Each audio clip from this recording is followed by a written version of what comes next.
Man. Oh, I don't even have YouTube chat up. I'm just kind of half butting everything around here. Okay. Half butting? I can't swear? Not within the first 30 seconds of my stream, my dude. We can start. Oh, come on! You have to let the advertisers get their adverts in first. Well, then they won't hear it, will they? It should be that's the time to swear. Get it all out. Oh my god. Okay, sorry YouTube, I'm pulling you up now. Tell your god to help us. Tell your god to help us? Yeah, well, yeah, I think we need it. Hey, Sergal! You should be on later? No worries, you haven't missed anything. We are legitimately just getting started. So, I need to heal. Also, it's my Valentine's Day glam. Does it look good? Yeah, it does. Awesome. Does it ever? It's a nice bed you got there.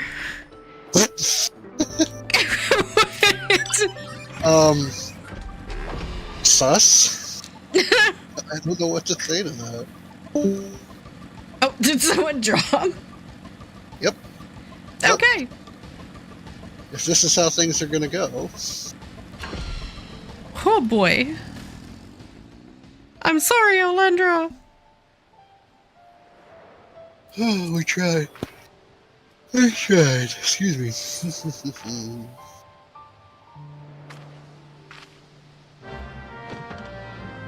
Phil didn't say anything yet. You heard something about demonetization. Yeah, that was me. There was a conversation about it. Oh, I'm not on the hook to do anything. Yeah, absolutely. I thought you had.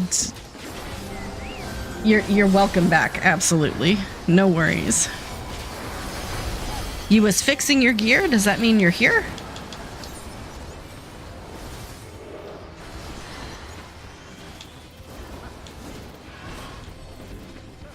Not yet. In Siren. Okay, well, come on, Rock.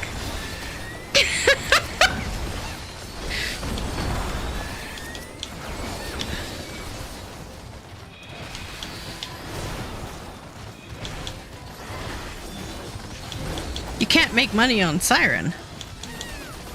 We could, but I don't think we can all get there.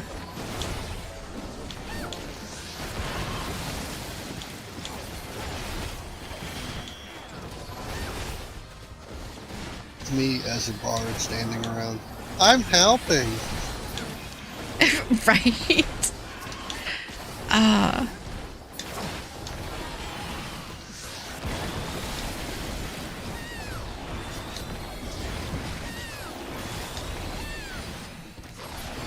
I think Zero's gear appearing in the cash shop this week is what?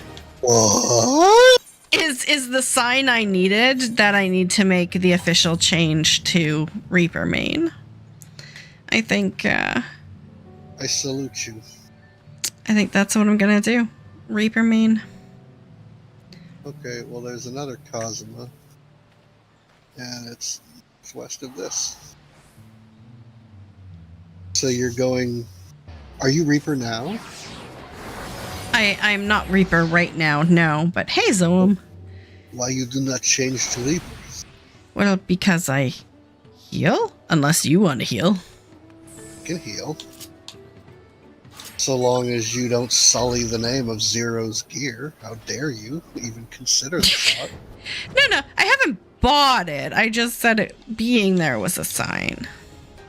I don't know, man. I felt some kind of way when she eyed him up and down and go, should we disrobe as well? I was all like, yes. I would have been all for all of that. I'm like, okay, I think everyone just needs to... I think it's a little hot in here. FF14XXX.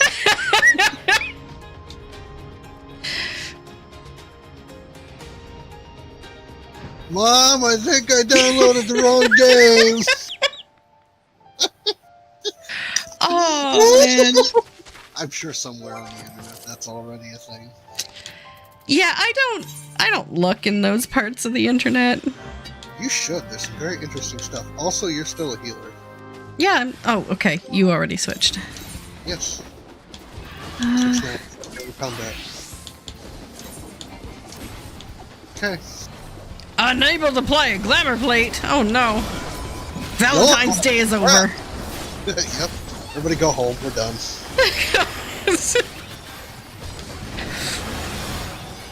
Valentine's Day is serious business.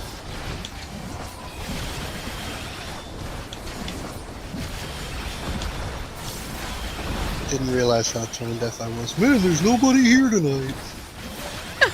It's because everybody has partners. I mean, I do too, but I mean, we both got home from work, we ate a whole bunch of chicken wings, and now it's kind of just chill time.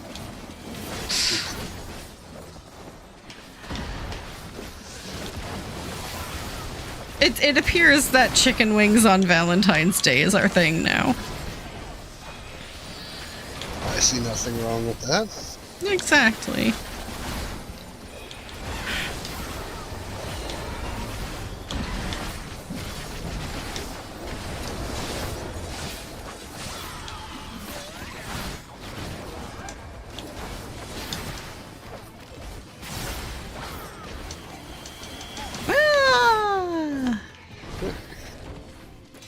Portal? Oh my god. The Shaloni, which means Olendra. Unless we have one right here. Okay, Rock is moving to Hali. Did you decipher your next map? I'm working on it. Okay, dang. I didn't mean to say it that way. I'm in the process of.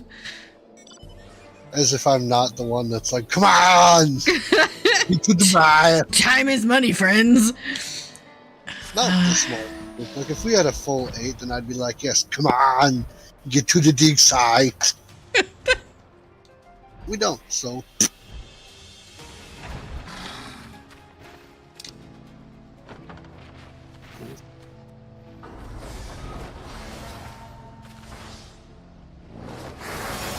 Yeah. No, that's not it. What a weird map this is. If there was a smiley face, I might find something, but there's not.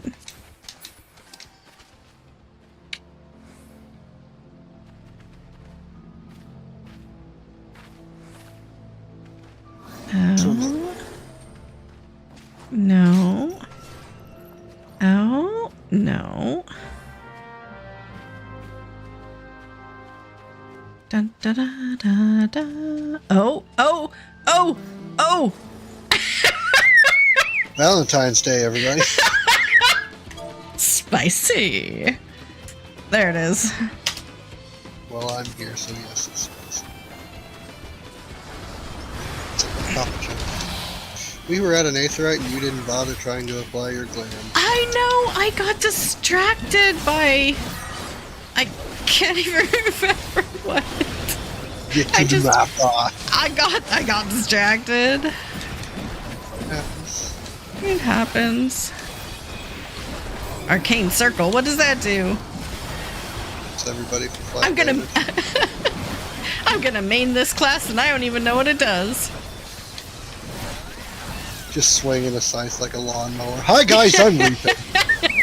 Reapity reap, reapity reap. Am I doing good? Where is the boss called the Weeds?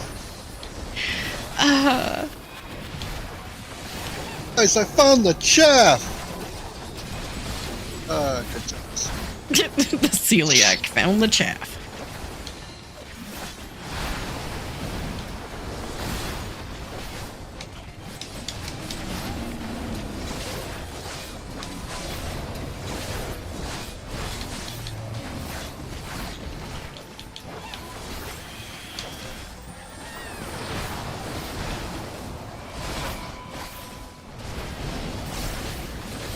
Well, what is... Okay. Oh my god.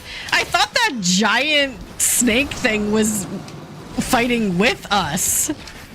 It looked like it was attacking the scorpion. And I'm like, wait, how can we summon this? Who did this? Because you didn't look at party frames. We have a Beastmaster now. Right. Does that make sense? Spooky slice. Egg. Oh my god, another egg. Can I offer you an egg in these trying times? All the eggs are going to Canada. Oh, you Hey. joined voice chat? Thank you, thank you. There we go. Okay, let's get mine out of the way so I can at least have done one. And contributed. You're just so lucky, Zoam. I don't know if it's just that you get really lucky with most of the groups you find, or you're just always doing something and the odds are in your favor. What happened? He had an Unreal group that killed in less than 10 minutes. Fight's not that long, is it? It can be. Keep in mind, I only just cleared it. If everybody does what they're supposed to do and has big dick DPS, then it shouldn't be that long, right? Actually, I should probably go check and see if anyone recorded my clear. Did you fix your glam? No, I did not. Thanks, Phil, for reminding me too late. Go back over the wall! Hey, wall. Hey, Rock, how you doing? I'm doing okay, thank you. Good.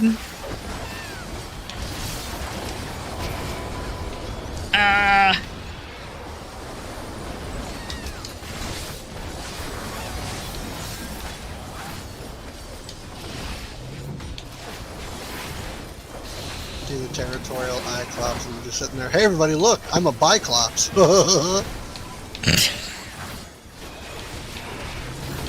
Ah.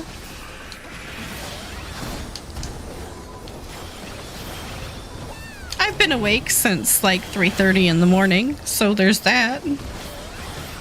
Typical Friday. Sounds about right. Sounds about right.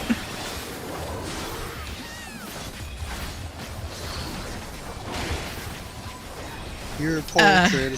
So how bad did I do, Zoe? How bad did I do? It's not pretty, okay?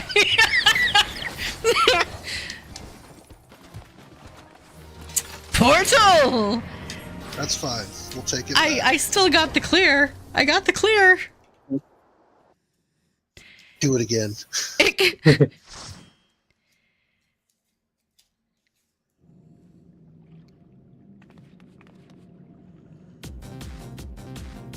The bard in our group was a Giga Chad. Okay. I'm gonna have to invite him back.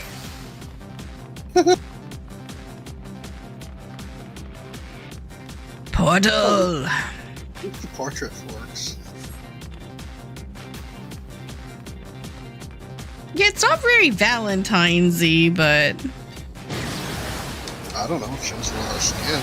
Some people want that for Valentine's Day. Wait, what's going on? Okay, come on. Press the right buttons, Stubby. Press the Did you right even- buttons. You even dot your mobs. Oh my gosh. Oh my gosh, I totally did when they were dead. Hey, look at her debuff. It's so big.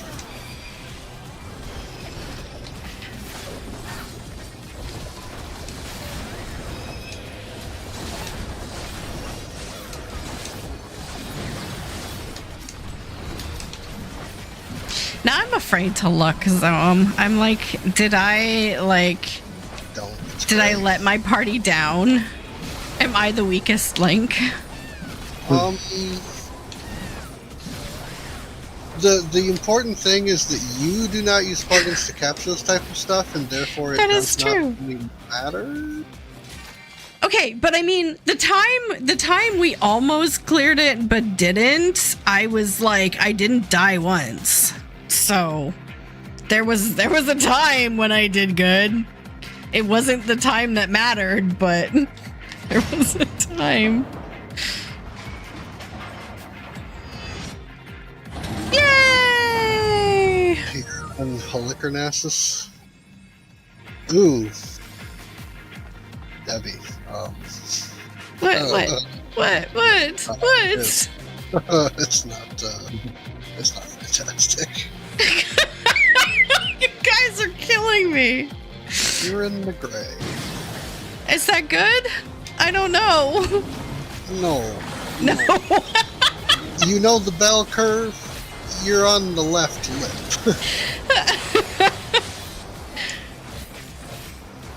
You're an outlier, not an inlier. I'm special. That's what I heard. Yes, you are. Yes, Your I mother am. did not lie to you. The only good information I can give you. No, I don't. I'm not sure what the heck. I know it's bad because Zoam just isn't answering me. He's like, He's like, let me log in real quick. The important part, Debbie, is that you tried. The important part is that you showed up and you did it. This is 4th grade. There are no participations. But I got an achievement. Sure.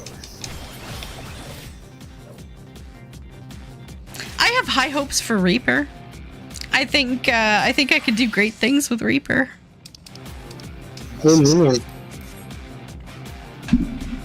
I believe you did. I don't.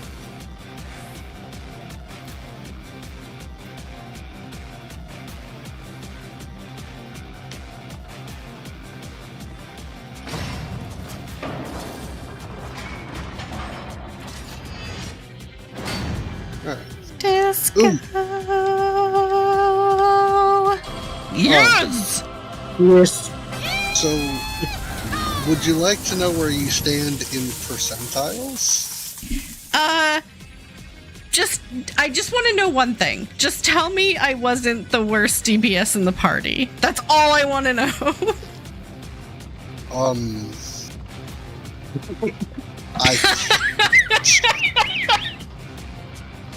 Hey. Okay. Well, you know what? It's only up from here. I can only get better. You don't need it. Go ahead. I ate food and everything.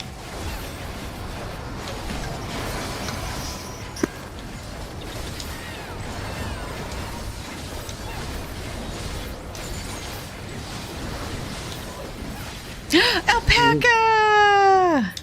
Alpaca? Alpacas? The alpacas? Alpacas? Come back here. I would have to dig up that exact fight.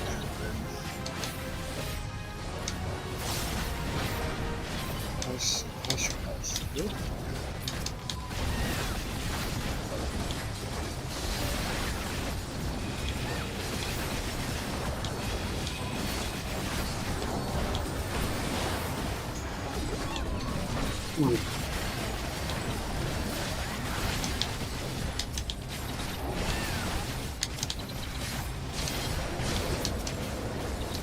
Why are people getting put to sleep?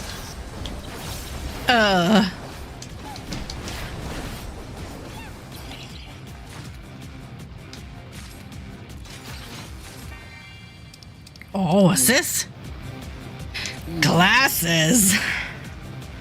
Yeah, get that 67 out of the way.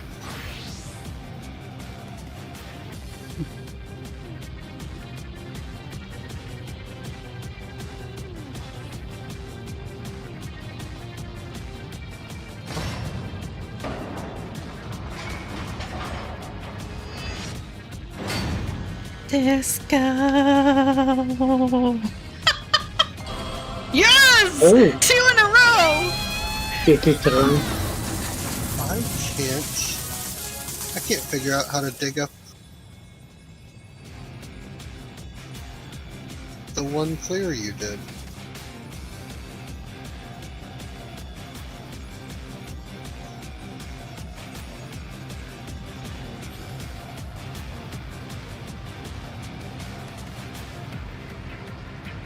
Oh well, this is why I don't use this garbage site. It's impossible to navigate. You know, it's fine. It's fine. I think I'm better probably not knowing. It's not going to help me. It's not going to change what happened. It's not going to hurt you.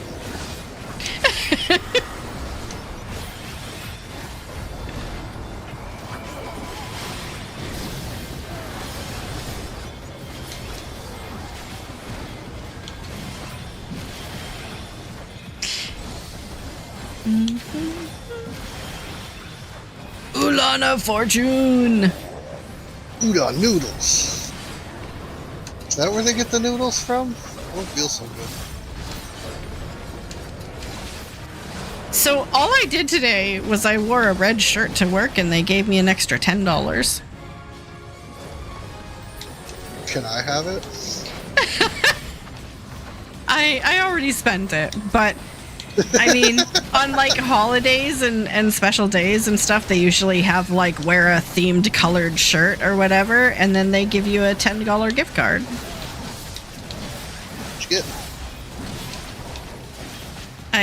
I used it to buy kitten food. Why, I've never been so insulted in my life. I know. Except for that time someone called me a fat neckbeard loser. That was I can't even grow hair on my neck. You can't call me a neckbeard. So I was gonna say, I have 99. Nice.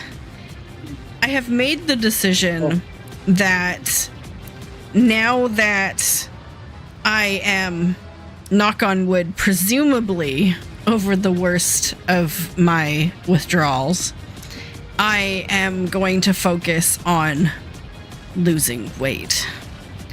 And so I have cut out snacking between meals unless it's vegetables or fruit.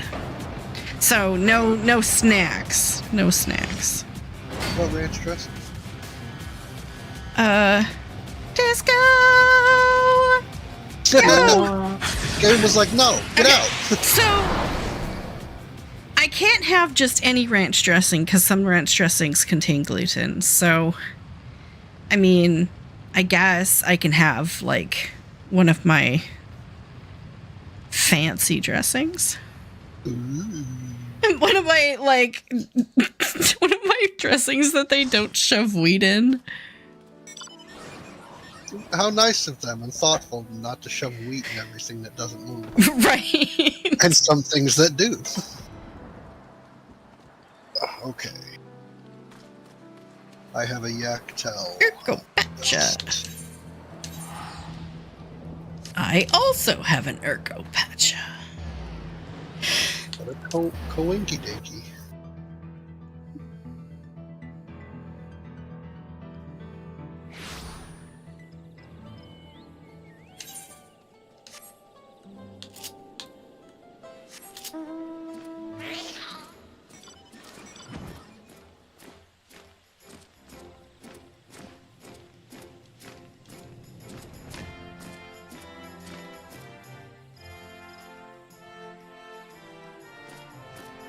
Did you fix your glam? Crap. Phil, why do you keep reminding me after I fly away? Phil, Why don't you fly back? this is all your fault. Oh yeah, because I'm the portrait guardian. I mean, kind of. Where'd you get that mount from? The Halloween mount? Well, that answers that. Okay. What do you want me to do? Act stupid after you say that? The Halloween mount. Yeah, where'd you get that? Christmas, actually. You'll never believe it. Turns out Santa really is like Oogie Boogie.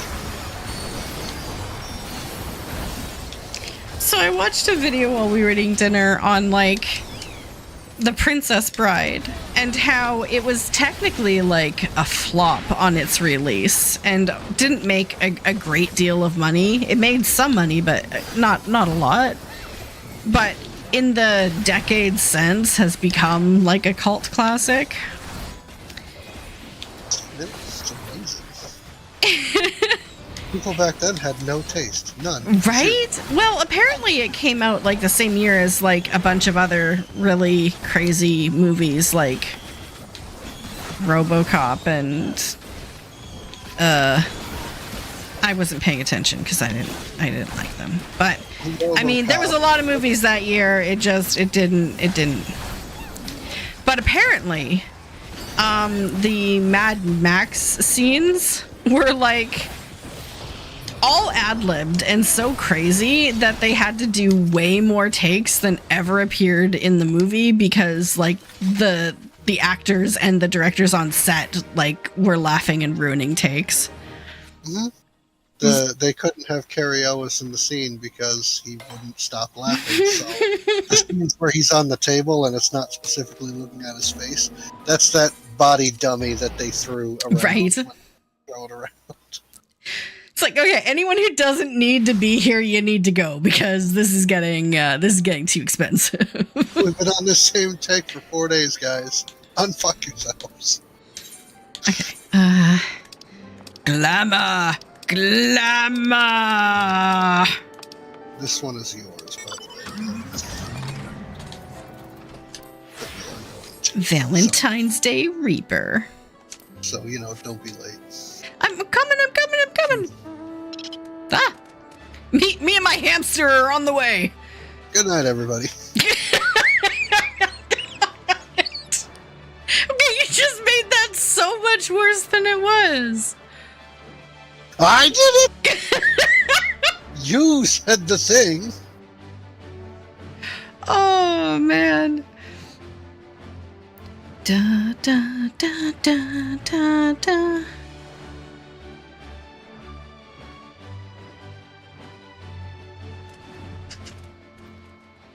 Do dig.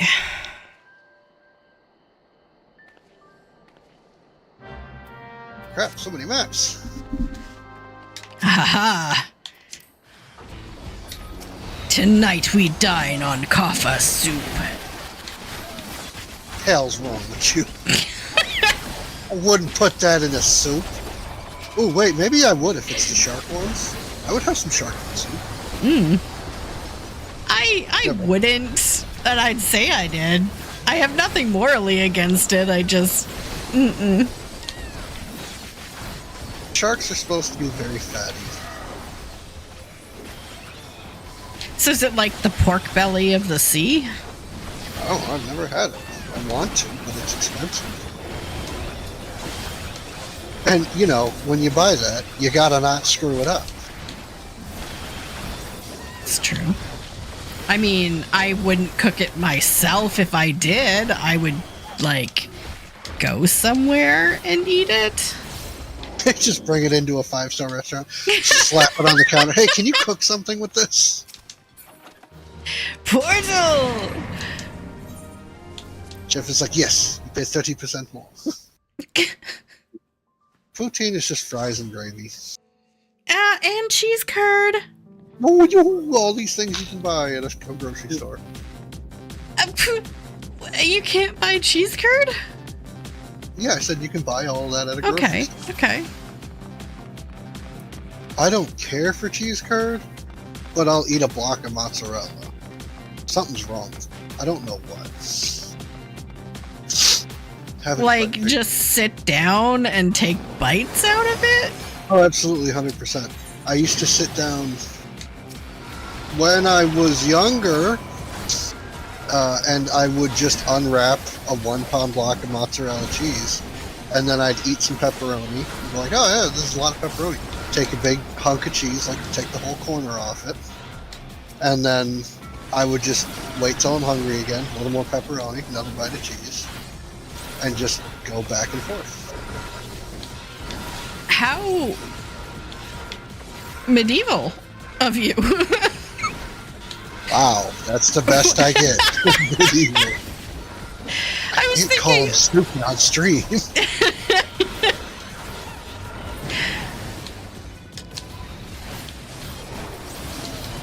Dickensian? I don't know. It reminded me first of Scrooge, but he would never eat. He would never eat from the block. He would. It's his block. He wouldn't share the block. This is why you're not rich. Okay. Yeah. Don't eat cheese from the block. Only us undisciplined bald people eat cheese from the block. I mean, I like Baby Bell cheeses. They're like mini cheeses, and I get to eat the whole thing because they're tiny. But they're not a nice Valentine's Day dress.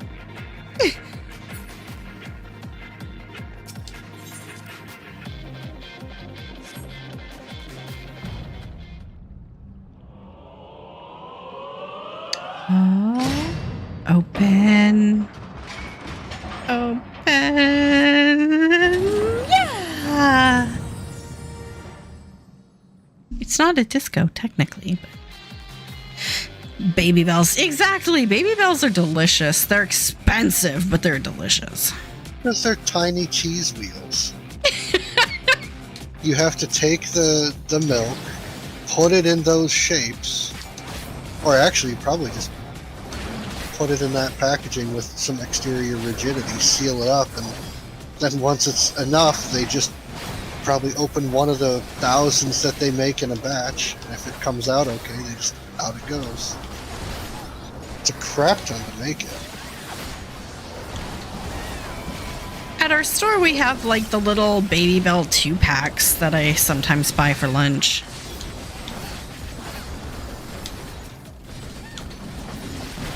Baby Bell 2.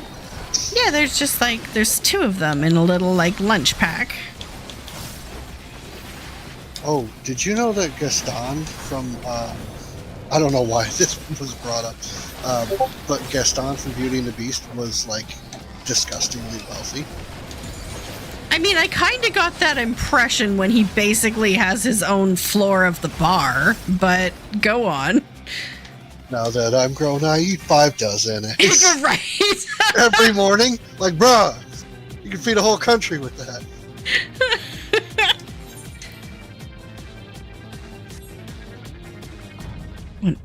When I was a lad, I think it was when I was a lad, I ate 4 dozen eggs every morning to help me get large. And now that I'm grown, I eat 5 dozen eggs, so I'm roughly the size of a barge. Is that? Not that I know every single Disney song off by heart or anything. About 84.7%.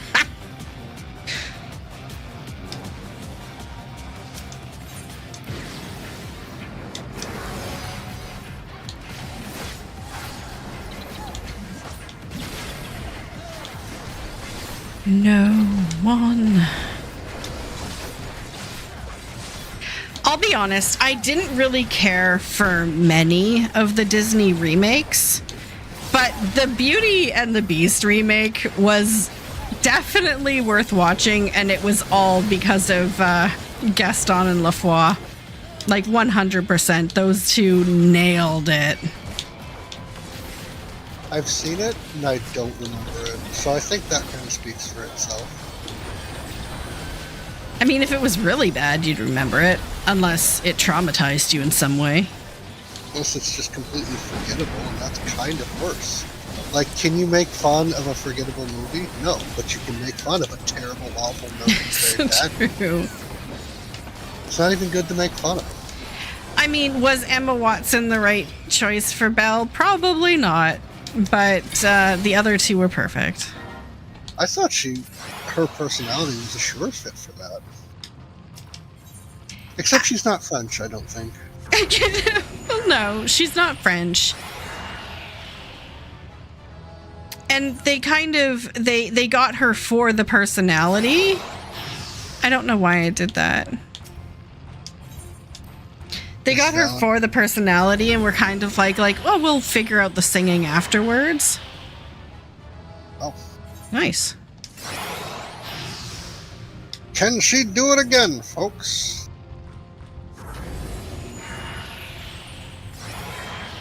Oh, my French is coming out. Sacre bleu!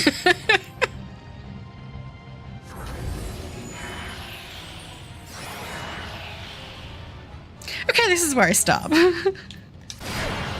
Sure about that.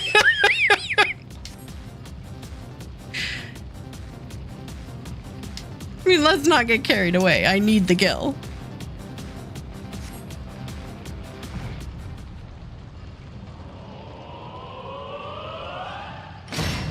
Open. Open. Disco. Did you just go? I just went. Why you did not just go? I Oh, can't believe man. you doing this to me.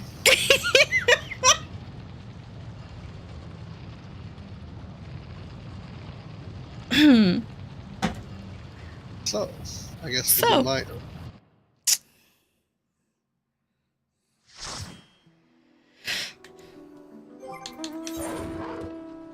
I think I have another map in my saddlebags.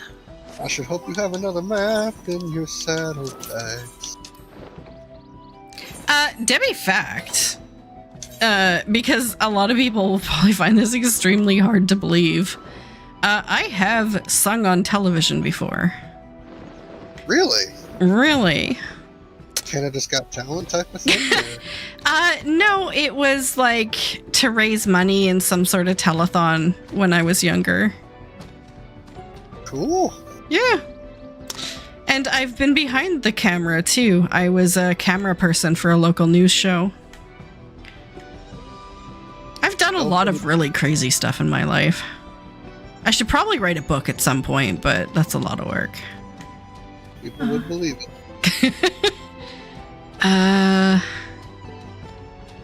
There we go. Wait, where did... Okay, everyone's still here. Okay. Wait, except for you! Where did you go? To Why are you sleeping?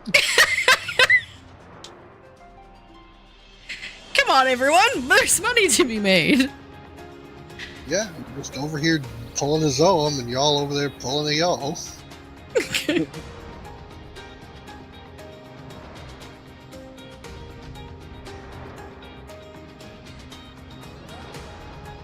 Crap! I was too busy admiring the scenery. Don't follow me, don't follow me, don't follow me. Wait.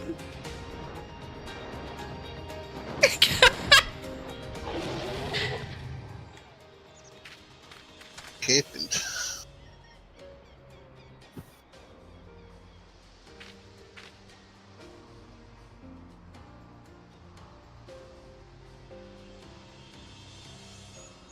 Hmm? Okay. Yep, I see yours in Heritage Fund. Llamas. Bombers?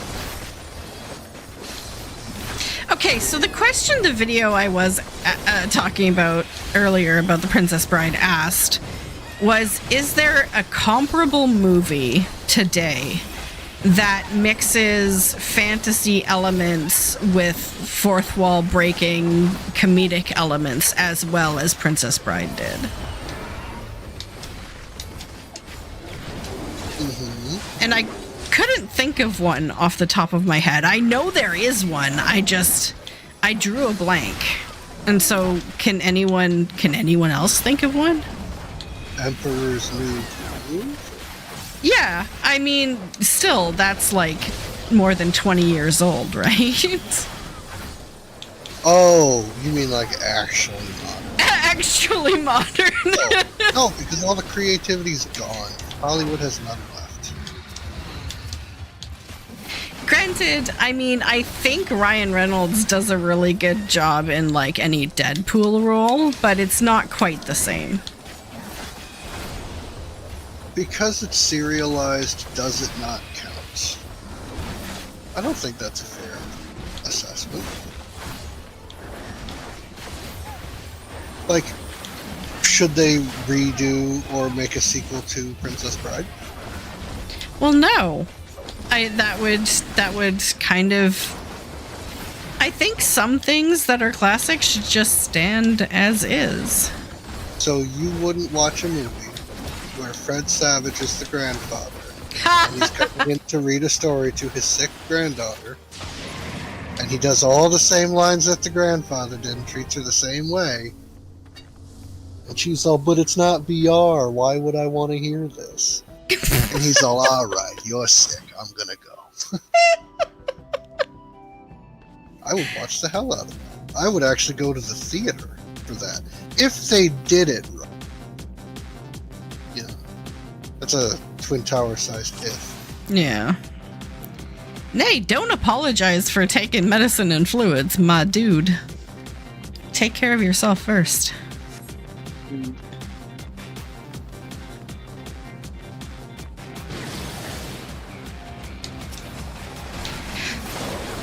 As long as, so here's my problem with current remakes of vintage movies is that they're usually remade with an agenda. And I really am not keen on that. But if the agenda is to make another classic movie, then fine. But if the agenda is to like gender bend it or whatever you want to do to make it better for a modern audience, I think it loses something because you're no longer focused on telling a good story. You're focused on telling the story you want to tell. I don't know that they were built for that particular reason. And I'm surprised that that's what you pulled away from. Okay, like, to be honest, I'm talking about things like, I don't know, I guess the Ghostbusters franchise. I don't know. I don't know. It just seems like they lose something in the quality. Or maybe it's just the quality is different now and I need to just accept it, but...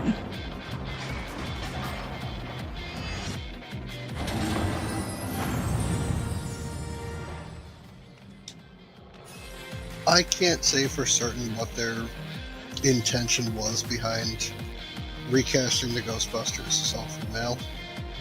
I don't know if they were trying to appeal to a certain crowd or if they were just like, we did it with dudes.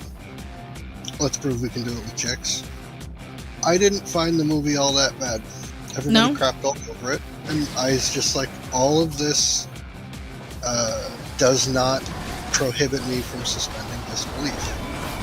So, I don't know. The villain was so bad they threw him out halfway through the movie and got Chris Hemsworth. And I'm like, how much do they have to pay him? I'd use the shit out of him too. Like, let's not fart around the issues. You want to get meta? Let's go all the way in. I don't think it hits the same as Ghostbusters. I still want to see the one where they deal with Egon's family, and then the Frozen something or other. Right. I haven't seen the modern ones that followed the same lineage, but it was. I didn't find it all that bad. I didn't think it was pandering to the woke crowd or whatever people are going to frame it as. I just saw it as they're trying something new. Could be wrong. I could be cutting them too much slack. I don't know. And then everybody got all up in arms about the Little Mermaid, and I'm like, y'all didn't get up in arms when they did Lion King. So, okay, I haven't seen the remake of The Little Mermaid. Me either. So I can't comment on that. I heard they were doing Aladdin, and I'm like, that's not Robin Williams. Your movie's garbage. I don't care. I don't care if it beats Titanic for most money made. It's garbage. Exactly. Yeah. There are a couple of things I liked from the Will Smith version, but all in all, exactly, it was an impossible task to get someone to even look at playing the genie. To me, it's like when you recast Denzel Washington over James Earl Jones in Fences. At least I think it was Denzel. He played the role well, but the role was written for James Earl Jones. Right. The role of the genie was written for Robin Williams. Like, in fact, half of it he just went off script for. Like, well, they let him yeah, because he's the chops for it. I don't know how good of a job he did, but it's not Robin Williams, therefore is not the genie. So, you know, if he got an Oscar for it, awesome, great for him. I'm not going to watch it.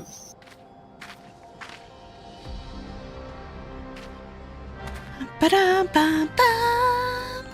Money, money, money, money. Money, money, money, money, money.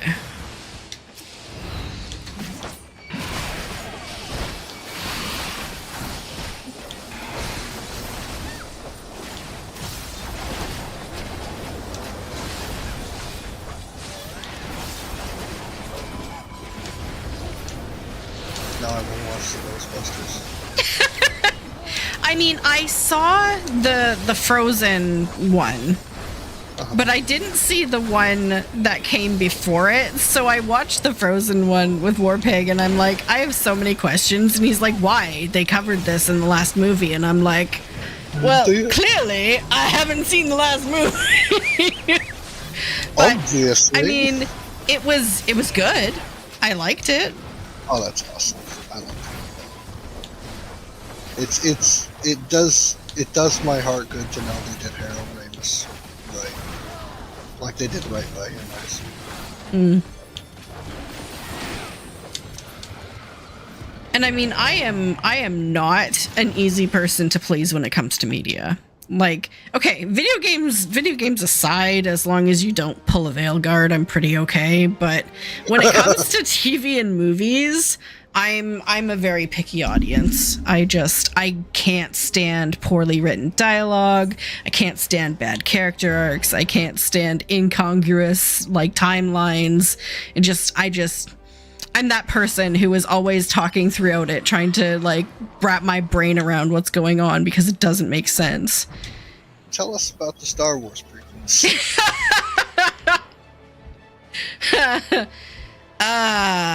Yeah. They in fact, exist. Warpig and I don't even watch TV together most of the time. Like, if we're watching TV together, it's a competition show or a cooking show, and that's it. Like, we just... He likes TV. He consumes a lot of television, and I do not. Hit me with his third leg. Calling the ESRB. I got dick slapped. Oh. Wait, sorry. T-Rex, ancestor of the common bird. I got cloaca slapped. Wait. How very appropriate. Do they have cloacas, or is it just fish? No, I'd imagine dinosaurs did. If you're talking about birds, then yes, definitely. Yes. Chicken has a cloaca. Therefore, if that's its closest relative, then I got cloaca slapped. Which is not an easy task.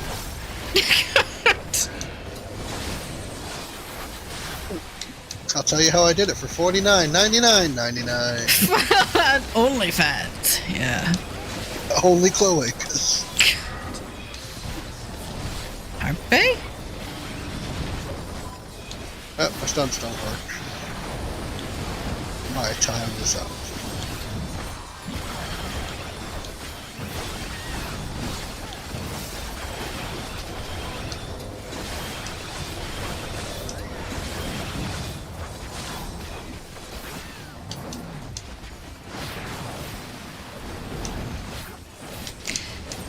Trying to think of the last movie I watched that I actually really enjoyed. There was one. Oh man, I don't know what it's called. See, that's the other problem is I have a very bad memory for things. And so I'm one of those people who, if I am watching like a competition show and we like start playing an episode we've already seen, I'm the last person to notice because I don't remember what happened the last time we watched. Episode with me in the Great British Bake Off. You didn't see it? Well, we just finished watching the current season of Hell's Kitchen. That was surprising, actually. The person who won was not one of the people I imagined winning, so that's always... I'm not a big fan of most of his shows. No? I've been told that him being a douchebag is all an act. Oh, it is. And then why are we glorifying someone being an asshole if they're not normally an asshole? And you wonder why we have bullying issues in school. You wonder why people are just plain assholes. I don't wonder. Have you seen him? Have you seen him in any of the competitions with kids though? Like, he is the sweetest darn person with kids. Oh, I love you. It's so good. To an adult, you fucking donkey. That's exactly it. It's like these kids start to cry and he's like hugging them and comforting them and you know, poor little thing. And then, yeah, it's contrasted very starkly with how he talks to his chefs. But I mean, honestly, if you're, I don't want to finish that sentence. Never mind. If you sign up to be on that show, you earn it, knowing what that show is like. Not even that, but I mean, he's hiring for a very, very prestigious position and a salary that's like $500,000 a year, on top of the bonuses you get for participating in the show and winning the show. So it's like you kind of signed up for it. Like, you're getting compensated for what he's putting you through. If you win. If you win. And if you don't, what? You just let this dude shit all over you for no reason, and then you got rejected and humiliated in front of a national audience? By Gordon Ramsay, come on. Like, it's not just anyone. It doesn't matter. What gives that dude the right? I mean, you sign away your dignity? I don't know. Dumb one signed it, I guess. Well, yeah, on almost every game show, you sign away your dignity. I don't know that that's true. Listen, have you watched Wheel of Fortune recently? My God. Recently? No. Okay. I have watched Price is Right. How long have I been out of school? 20 years ago? Man, when I was sick, Price is Right was the shit. That's all I'm saying. Yeah. I have watched Price is Right recently, and it does seem kind of sad now. I mean, it's still got the same feel. Drew Carey's still hosting it. It is what it is, but it kind of just seems kind of sad. I guess it's the difference nostalgia makes. It's when I was watching Price is Right, I could tell you what a box of laundry detergent costs, $3.29. I could tell you what a jar of Grey Poupon was, $4.29. But if I go on there now, I'm just going to add like 400% to everything I think it is, and I'm pretty sure I'll be in the ballpark. The show that makes for the best clips, though, is Family Feud with Steve Harvey. Oh, God. The most recent one that I saw was, which one of the 7 dwarves describes your wife in bed? And both dudes were like, nah, I'm not touching that butt. This is a trick question. And he's not saying nothing smart because he knows his ass is on the chopping block too. It's like, nah, this is a trick. So he ain't answering this. I used to watch Family Feud back in the 90s. But, I mean, I think it's become a little more risque since then. It used to be very family friendly. No. You don't say. It used to be. There was also this other, like, the 90s, the late 80s, early 90s were like the best time for game shows. And there was this one. There was this one that was like being a cowboy game show, and then there was this one where like families go through obstacle courses together game show, and huh? I know the ones you're talking about. Do yeah, you? Definitely. I don't remember the names of them, but there was literally like the cowboy one of the like events where you got dragged behind a carriage on a rope and you had to climb up onto the carriage. It's Might be like a Canadian thing. maybe, but I remember Match Game. You'd have celebrity judges, and then you'd ask questions like, and there was, it was kind of like an in-joke, because there'd be things like so and so, like I don't mean the commander and douchebag here, but Dumb Donald is so dumb, and then he would pause. The audience would go, "How dumb is he?" Because that's part of the joke. right. And they'd go, "Dumb Donald is so dumb. He tried to shave his head with a blank." And then the judges, the celebrity judges, would all come up with what the blank is, and then the person who's trying to win something would spit out an answer, and however many judges think that just would be worth points. But it's just this whole, some of that stuff was awfully risque for back in the 70s. Right. Like very risque, even by today's standards. It's like, ooh, showing a little ankle there, aren't you? Spicy. But I think it's always been there. It's just not. Oh, Sergal. Sergal has joined the chat. Uh-oh. I didn't do it. Sergal? There we go. There's another Shalini off to the east. Let's invite you to party, sir. So what'd you think about the, Wait, never mind, not yet. Okay. Very well. That's fine. What did I think of the... What'd you think of the ending to the role quests, like the culmination of that? I haven't done it yet. I haven't done any of the role quests yet. Whiskey Tango Foxtrot, Debbie. I know, right? I'm a little behind. I'll do it. I will do it. I just haven't yet. Bet you Betty White's been on more game shows than anybody as a celebrity guest. I mean, if you live long enough, it's possible. God. If you live long enough and you're famous, yeah, that's gonna happen. Oh, Rock needs to go to sleep. Okay. Oh, boo. Alright, thanks for coming, though. Oh, thanks for the map. What was it that I had seen? Yeah, someone said that the patent for sliced bread was listed or filed like a year after she was born. Someone goes, Betty White's technically older than sliced bread. Nice.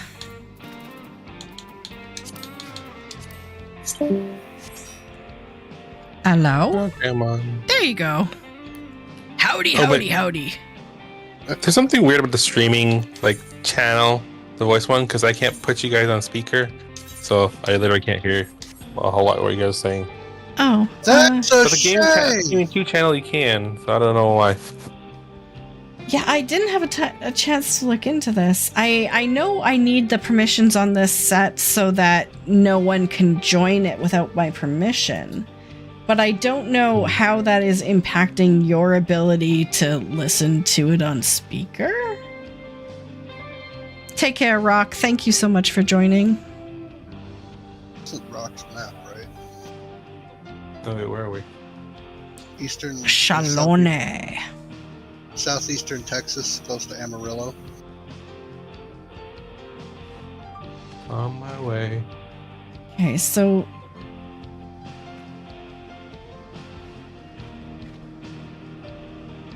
disabling this and the view channel permissions. Okay, Oh, I what is- want it to be private. Okay, Okay, well, if nobody's is here, then I guess we'll move on to the next one. Oh, feck. Is this yours? Yeah, it's mine. Doggone it, Debbie. So, help me understand.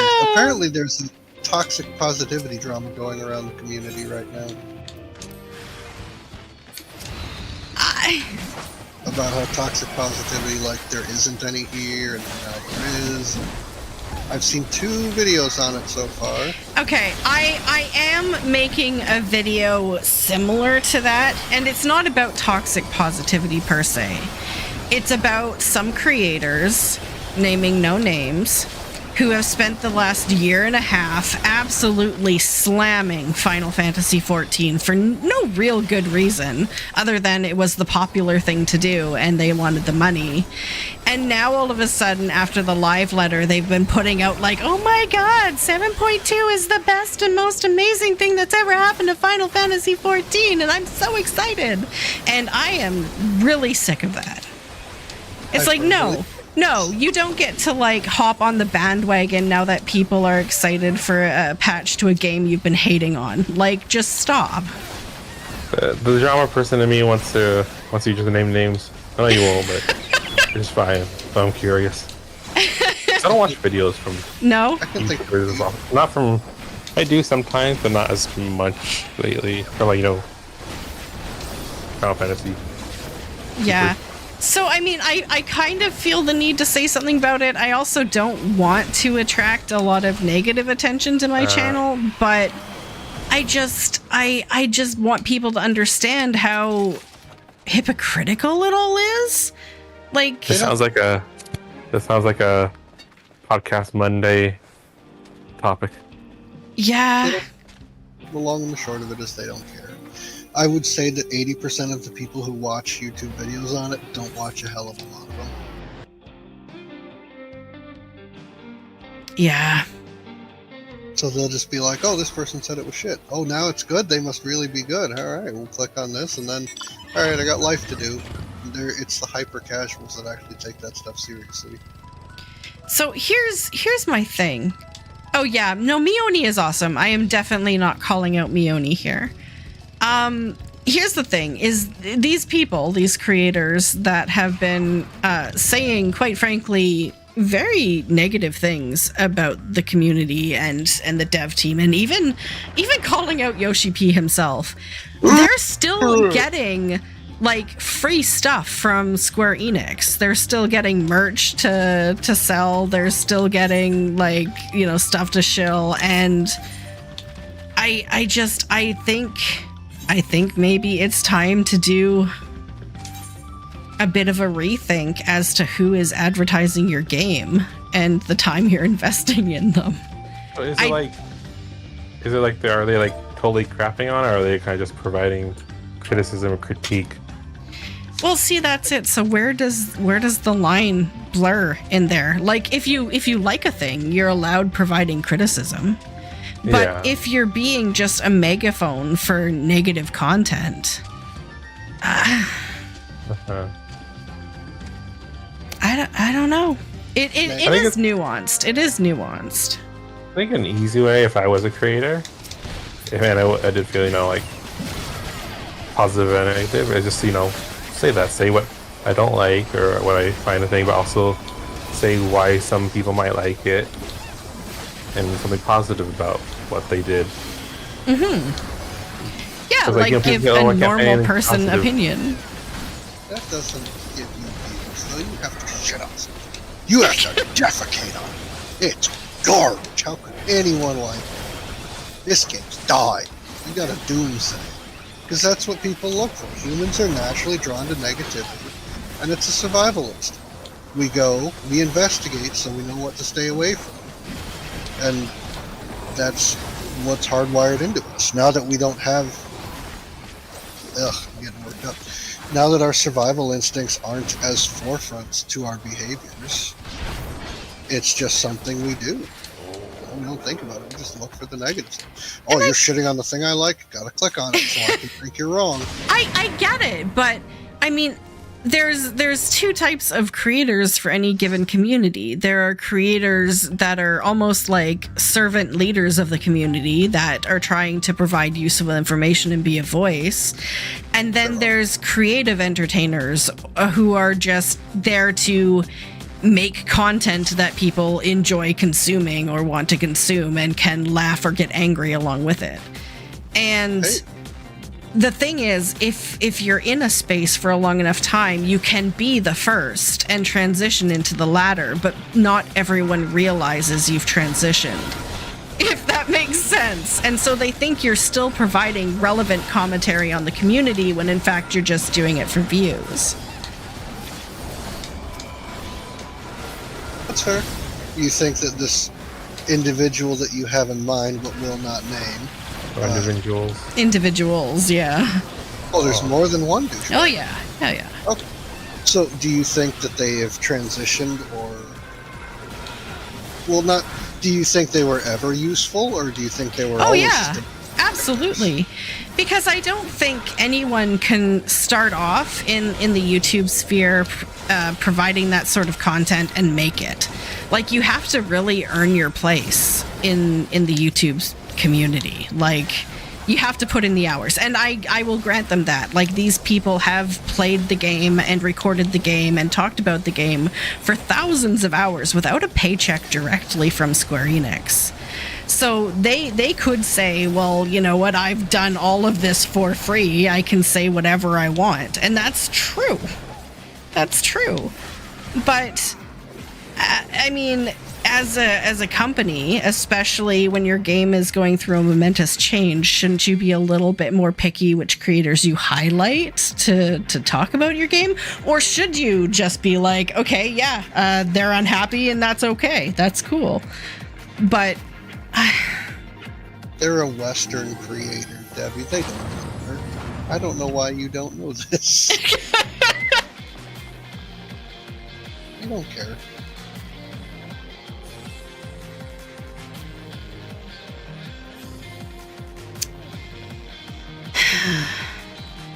I can see why you'd say it was frustrating. At least if that's what I got from what you were saying, is it's frustrating. I can get on board with that. I think that if you're going to criticize something and say it's bad, you should offer an alternative, at least to open dialogue.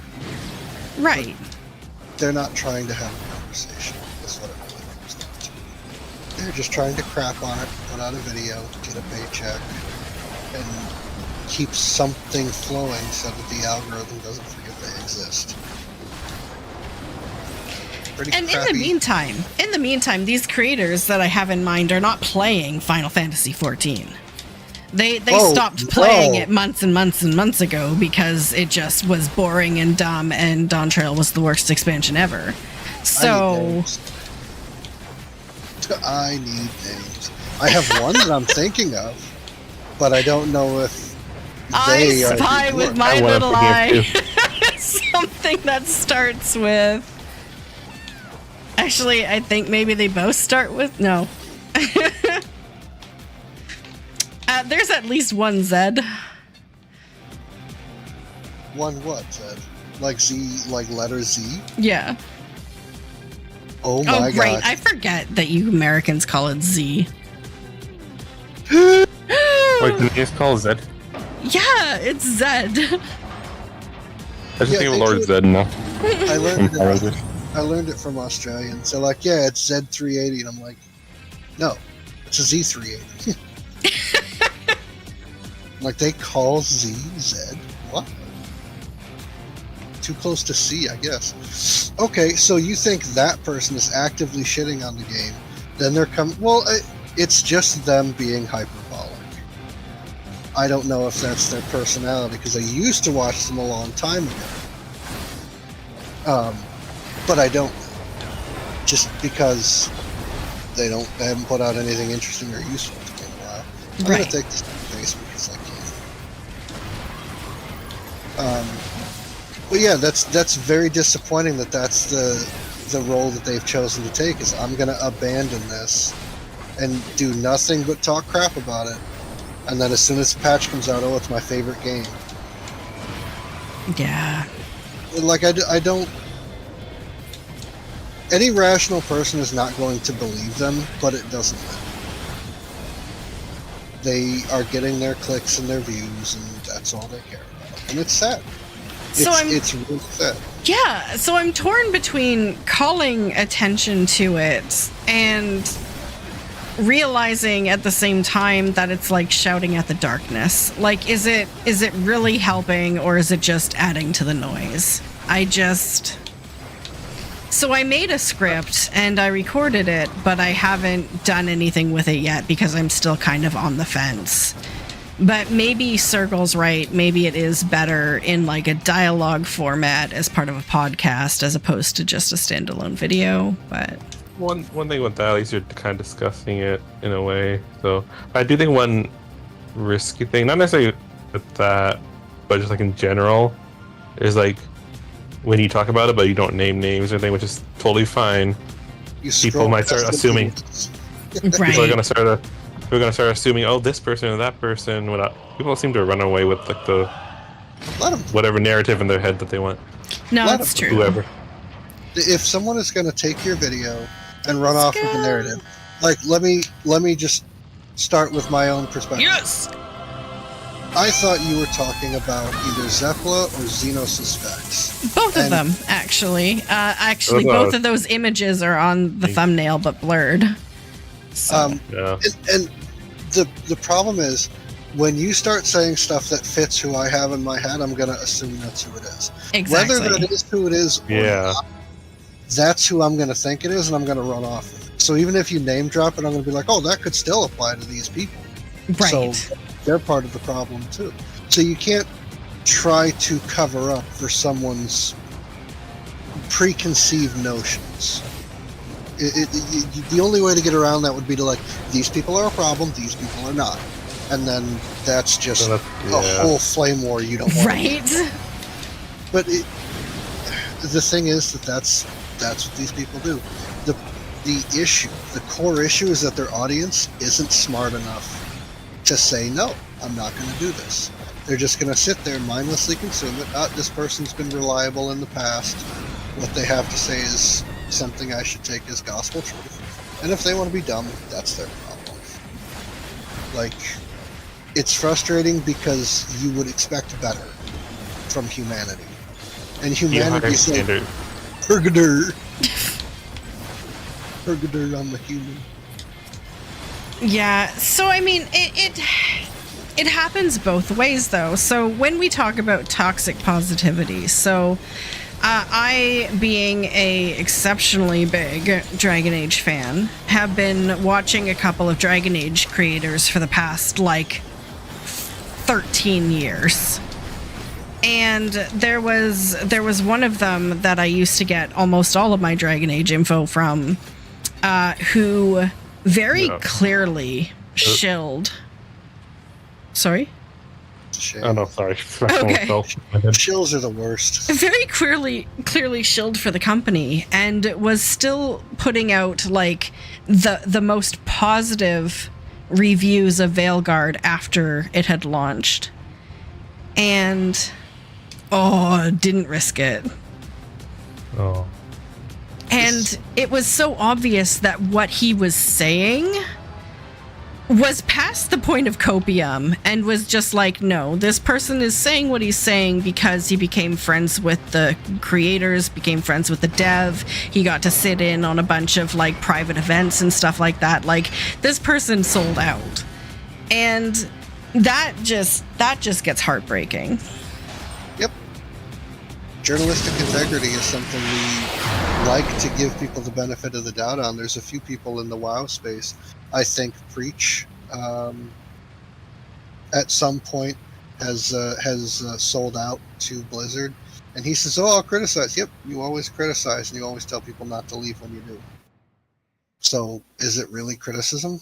You need to tell people to vote with their wallet, if you're being honest. The other one's Taliesin and Evitel, which I used to like them a lot, but I can't find a video of them shitting on Blizzard, even when they deserved it. So you have to look at creators and go, yep, these people are shills. They're not worth listening to. I have one over here. It's to the southeast. Okie dokie. And it's just, like I said, the best way to flag it is frustrating, because there's going to be a point where you just want to slap people across the top of the head and go, why aren't you recognizing this bad pattern? Right. Well, I mean, we're all in the same hobby, so it becomes like almost gaslighting when these people aren't mentioning some glaring things that you've noticed when playing the game or when reading the news, and they're not recognizing it, and you're like, but what about this giant thing that's on fire? And they're like, no, everything's perfect. But I think this is also the difficult part of like any sort of like creative kind of medium and open for interpretation kind of thing, because I see it in literature a lot. Oh god, I need my headphones, like holding my phone while playing. Oh no, falling off my head all the Sorry. time.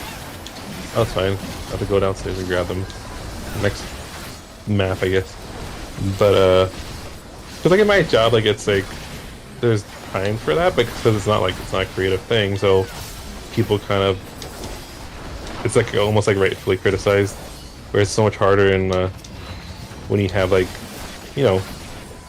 personal opinion. Does that make sense at all? Yeah, and I think it's become almost a sign of the times that people can't have gray opinions. It's like very much almost everything you read or see or everything that you hear people talking about, they have a side. Like everything, you have to choose a side. There isn't a lot of people that give thorough, gray, like this is my complete thoughts on something.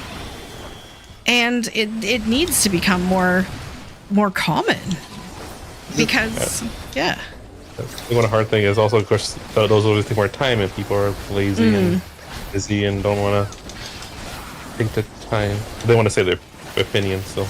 The issue with gray opinions can be summed up to the early 90s and early aughties, if that's what we're calling it.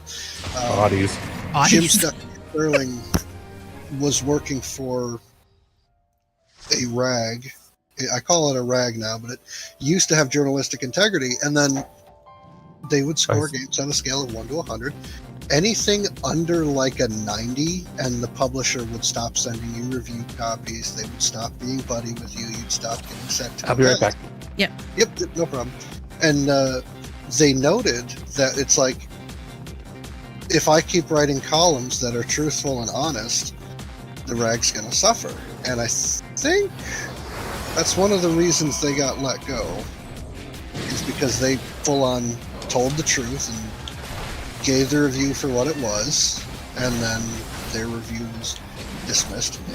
I think I might be completely wrong on that, but one of the few people who will stand up and say, I unequivocally hate this, but they do this and this and this right, is Jim Stephanie Sterling. And you're right, they're incredibly hard to find, and it is not the norm. And it is very, very disappointing to see that that's the way that culture is. But tribalism, it's a thing that we apparently have not been able to shake. And that's it. But there's no two ways about it. We're either for it or we're against it. Like if you like Final Fantasy, you can't criticize it. That's one thing that people need to get over. Like I can say when content is crap, Eureka's garbage. I hate it. It was poorly designed. And you know how I know that? Because Bosja's not the same way. And is it Lunar Crescent? Whatever it is, the new Crescent is a further improvement upon that. So I can look back and say, this is objectively crap. Okay? And you can get butthurt and mad because you've built a career out of being in there, and I don't care. That's fine. There are a couple cool things it does, but on the whole, the excellent... Okay. So I'm just going to refine your point a little bit further because it's getting muddied in the way you're delivering it. As you can't just say that Eureka is garbage and objectively bad. You can say this part of Eureka is garbage and objectively bad, but you can't just blanket all of Eureka. Because there are parts of Eureka that they have brought into the new exploratory content. Oh, like? They said that it includes the best of both Eureka and Bozja. They haven't given us gameplay or anything, so I can't give examples, but that was a direct quote from the live letter.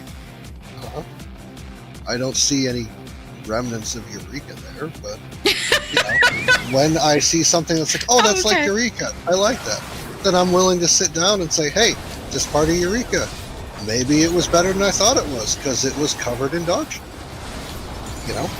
So there was nothing at all about Eureka you liked. As of right now, the way everything interlocks and being unable to separate some aspects from the rest of the game, no. Okay. I mean, well, no asterisk. No, there was a good thing. And that was being able to add to your jobs kit as you saw fit. The problem with Eureka, the reason I don't really see that as a net positive is that in order to complete the content effectively, because this is a multiplayer game, if you want to go out there and be dog crap, you're going to cost people their time, their effort, their resources, what have you. You're kind of pigeonholed into using one of a dozen different builds between all of the different roles, and that's frustrating. Can you guys hear me now? Yes. Yeah, I can do. Okay. Got headphones. I can hear you guys finally. Yay! I jumped into Eureka. I like the environments. You gotta get out. Woo!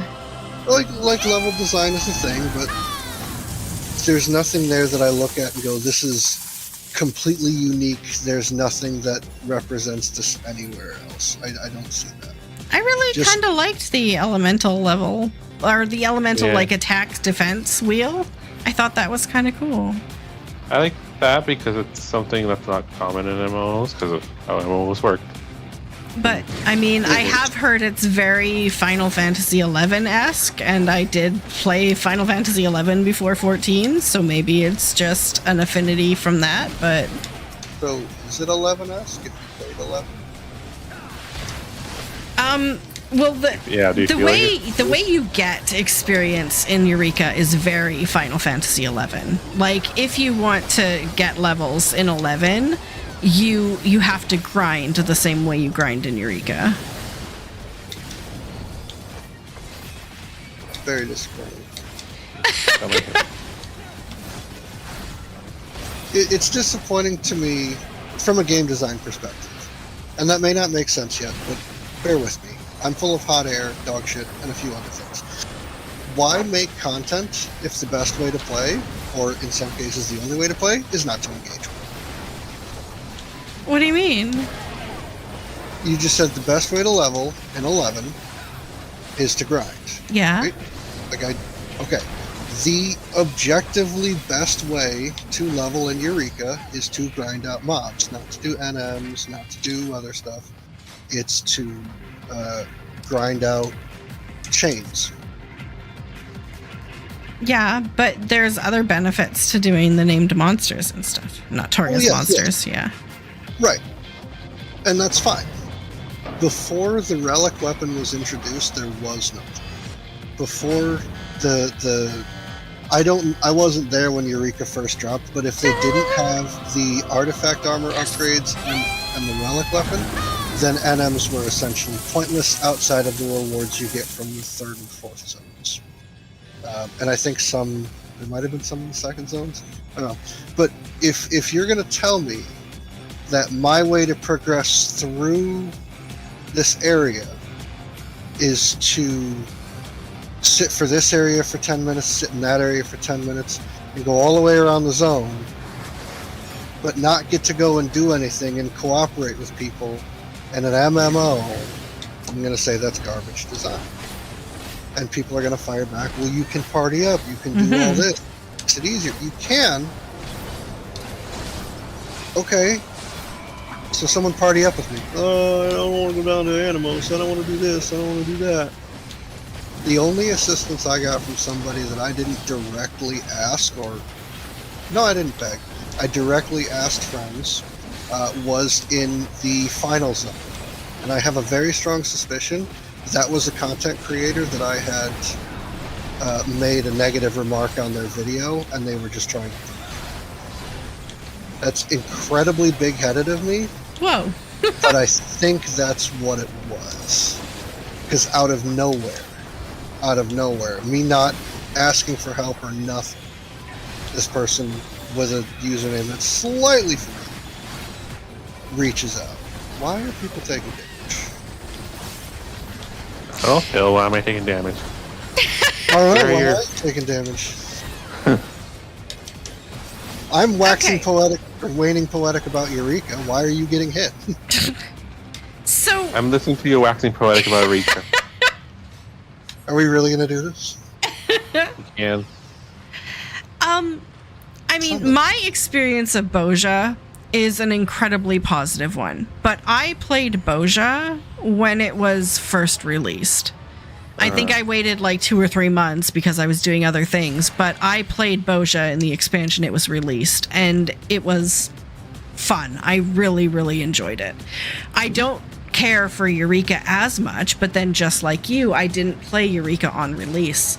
So I think what makes these zones the most fun and the most appealing is, like people have said, like being there at the beginning when everyone's doing it and parties are instant and there's so much going on and everything's dying, and that's the fun part.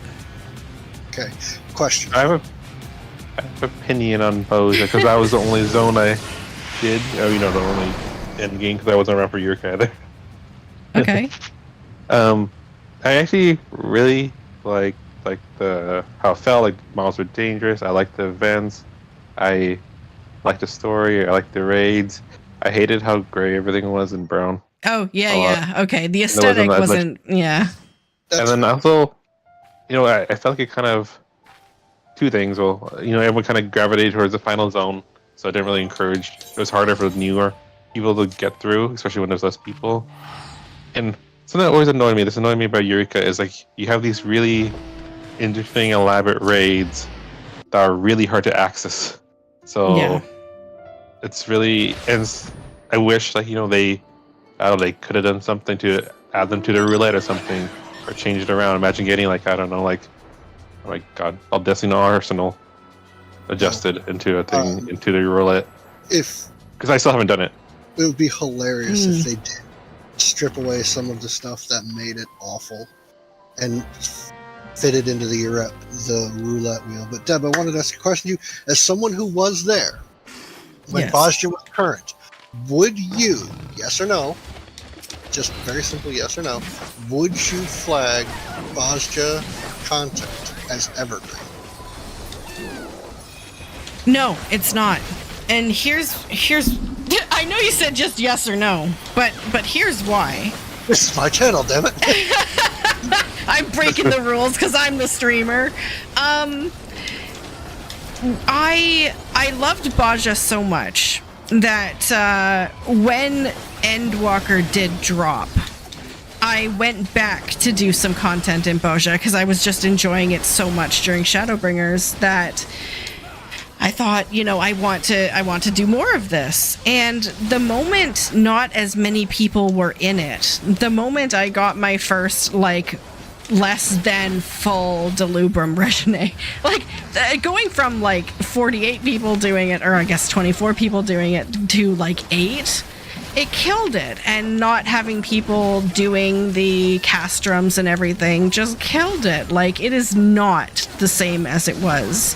So I'm going to say, even though you can go back and you can go through it and everything, it's not the same. So it is not evergreen. So the largest issue that I had with field operations, and why I was disappointed when I had first heard they're tying the relic weapon to another field operation, is great. Anyone who wants to go back and do this later is going to be hamstrung because there aren't 500 people doing the content with them. Exactly. And that ties directly back, I didn't forget you, Sergal, to what Sergal just said. Like, if you want to do a Beldessian Arsenal run now, you have to join a Discard. You have to wait for people to form a party. Like, you have to get to the point where you can even do that pretty much all on your own, more or less. So it's just not accessible to most people. You're right. Which is why I would say, objectively, it's not good content. If it becomes difficult to engage with, I would argue nigh on impossible for a casual person without friends, then it is not quote-unquote good. And I can't, in all fairness, I can't say objectively good, objectively bad, because good and bad are subjective terms. But I'm going to say it was not as well designed as it could have been, and it does not deserve the praise it continues to get, particularly given. Anyway, what were you saying, Circle? I forgot what I was saying. The llama popped up. Oh, so something that I like, I don't know everyone does, but I'm sad we haven't seen it so far, are like the variant and criterion dungeons. Because I like that it does feel more challenging than like the trusts and stuff. I like that there's multiple paths, the stories involved, you can try it on any job. I don't always like some of the extra actions, but I know why they're there. Just because on a controller, it's a really pain in the butt to click it using the right, like R3, right. L3. Yeah. But I think something that they did well-ish, they could do better. When they said they're going to bring it back this expansion, I think, at some point, hopefully, is just like the grandeur. That's what I like about the raids, like seeing like the big backdrops and things happen and large bosses and things like that. It doesn't always have to be in large raids and stuff. Just seeing it on that can be, it just helps with the drama of it. I could get behind that, definitely. Again, I really enjoyed the variant dungeons, and they did it a humongous disservice by not keeping it relevant. Yeah. I've said it before, I will say it again. Endwalker's relic weapon should have been tied to variant dungeons. Period. I agree. Because then people would have continued to do it. I just... Or at least like a portion of it, like how the relic quest has like exploratory content that you can complete, or outworld content that you can complete in order to get the same result. Like something. It should have or update the prizes, or keep it fresh, or add it to the challenge log. We haven't had anything added to the challenge log in years. Like something. Make it so that there's a reason people need to do it. I like that perspective. I'm giving you a regen.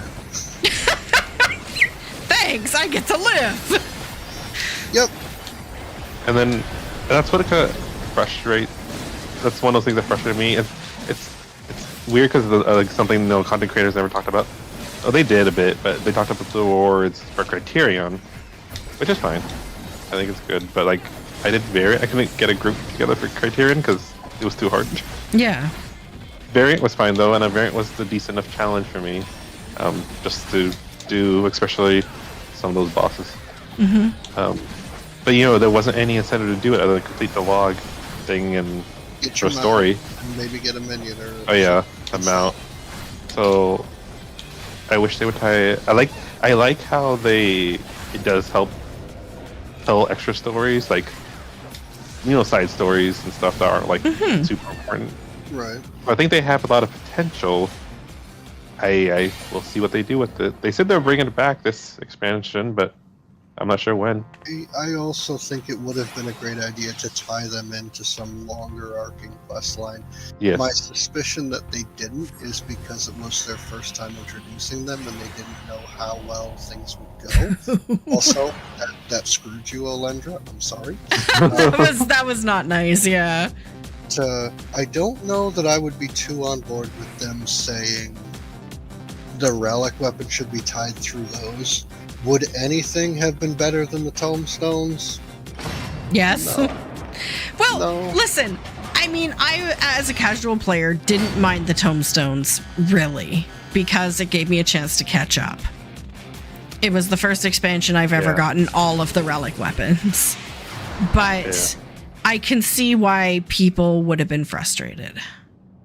Some variety would have been nice. I would have liked, say you can do tombstones, or so you can run this raid or do a variant dungeon and get like somebody to turn in for that item, the meteorite or whatever, a certain amount, to at least have options.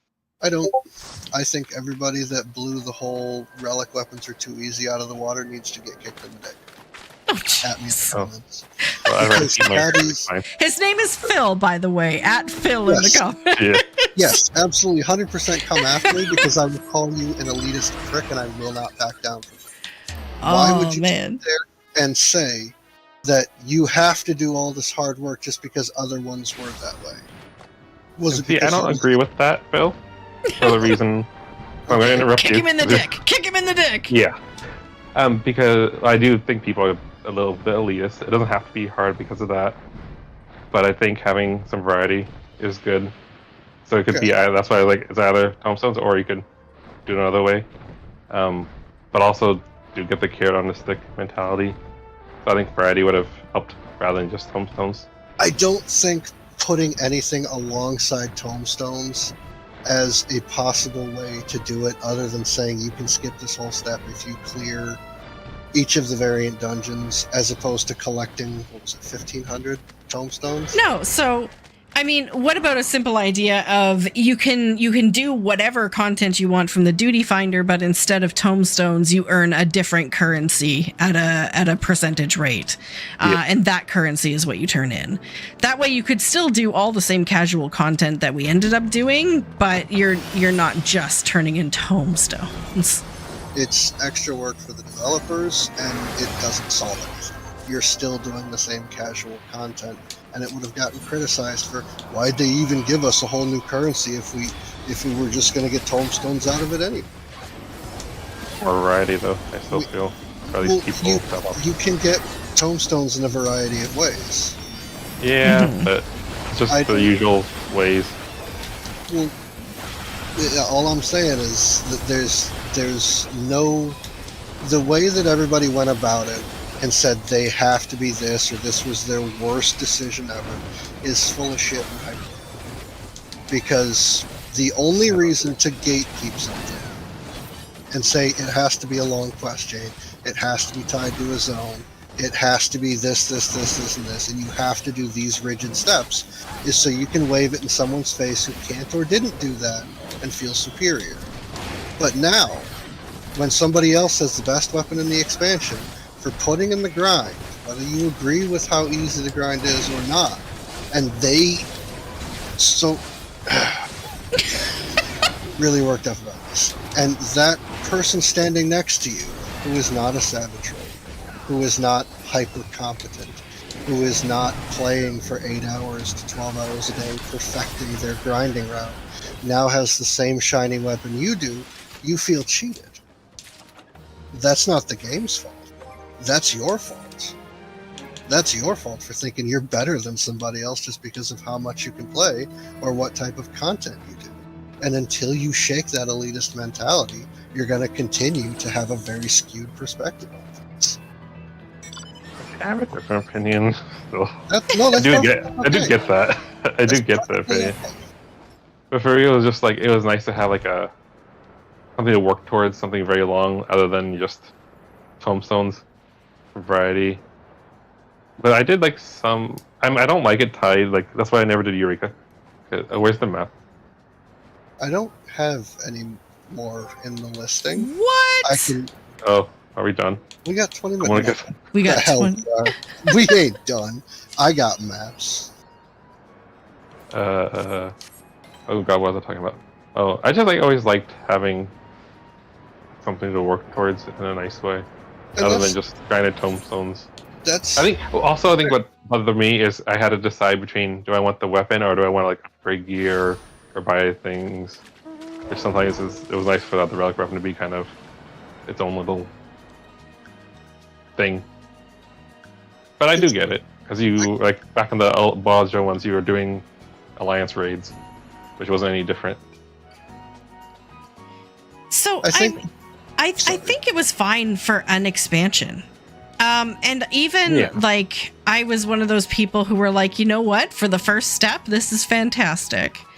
But I mean, as long as we had some assurance that, you know what, I mean, or even calling attention to previous relics, like putting emissaries of like the A Realm Reborn relics and Heavensward relics in the starting cities so people could, you know, see those weapons and maybe get started on those grinds. Like something to be like, hey, you know what, this is temporary. There are other options available, and, you know, just in I don't know.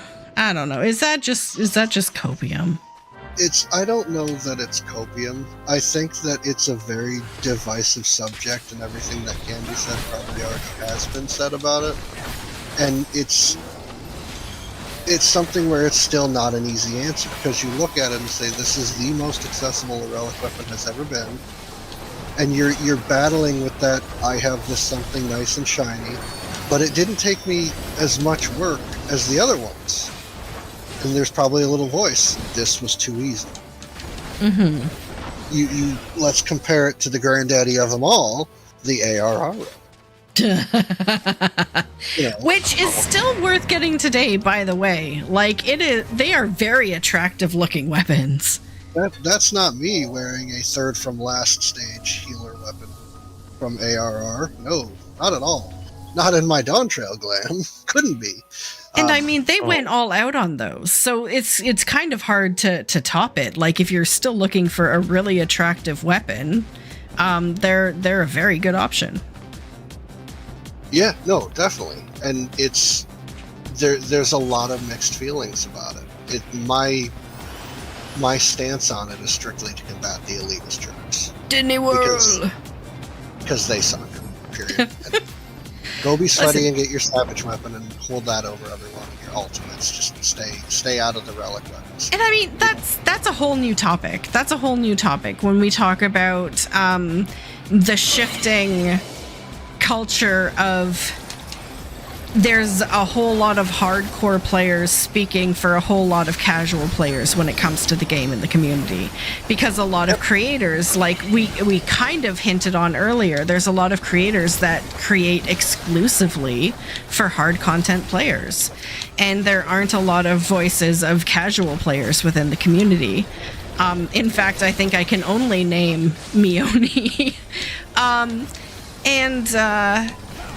It gets to the point where even on my Monday night podcast, there are a number of people commenting that they want to see more of that style of content suited to a broader audience. Like, not just the raiders, not just the, you know, the savage players, but the average player. It's funny how it mimics, like, other things of life too. I think that's very difficult to do, and I'll explain why. The type of person who's going to sit down, record footage, understand their stuff, and speak from a position of authority with the knowledge that they've accumulated is not always easily able to put themselves in the shoes of someone who hasn't, doesn't, or won't.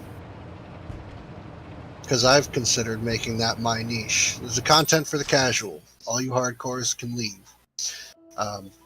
You know, and giving this is best for, you know, a casual dungeon group when you can expect some people to screw up left, right, and center. And some people would take that out of context and go, oh, the balance says these two are the best healers for every raid comp. Like, these are the best two, Astro and Scholar. That's it. There's no getting around it. And it's like, no. Maybe if you're playing at the highest competency everywhere, but less than 1% of the player base does that, so why are you taking advice for someone you're not? I think that's also why some of those little hardcore kind of videos get views, is like sometimes people need the help and advice because they don't know what they're doing. And I don't know.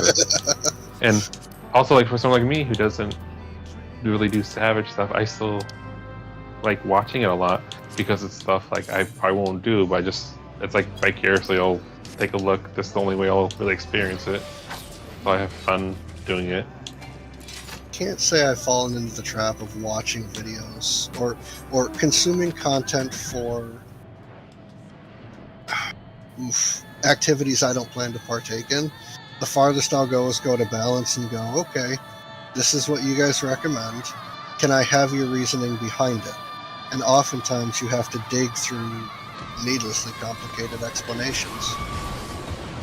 But I can understand where they're coming from and say, okay, I'm not going to have this super high level gear, so this is what I need to do in retrospect. And I think that there are some people who would benefit from that, but I don't think that those people are going to go seek out that content in numbers high enough to make it noticeable in the algorithm. Does that make sense?